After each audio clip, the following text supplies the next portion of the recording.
Some people say sourdough has a ton of rules. Some people say sourdough has no rules. Today I'm going to pretend like it has no rules, and I'm going to try and make a loaf of bread with my starter that I fed 24 hours ago. It's pretty cold, so it's still pretty bubbly. It still looks 100 grams of starter. Okay, we're just going to try and hit 50. 81 grams of starter. 375 grams of water. That's too much. I wasn't paying attention. We gotta whisk it together. 500 grams. 11 grams of salt. Can I do it? Yeah.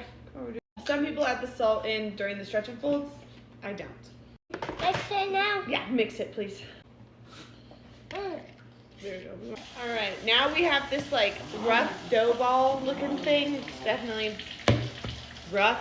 I'm gonna take this damp towel, this is damp, cover it, and I'm gonna come back in 30-ish minutes. It's been a little over a half an hour because I was cleaning my quail coop. I washed my hands. That's why his eyes are a little red, because I put them down to wash my hands. I'm gonna get my hand a little bit wet to make the stretch and folds easier, and I'm gonna do my stretch and folds now. I'm literally stretching the bread and folding it over on itself. This is creating tension in the dough. Also, you can tell the dough's getting more elasticy and smooth. Every stretch and fold, you'll notice that. Damp cloth, back over. See you in another 30 minutes. In another 30 minutes, I'm gonna get my hand a little bit wet again to help the dough from sticking and do some more stretch and folds. I was planning on the baby being asleep by now. He's pooping right now. See you in another 30 minutes.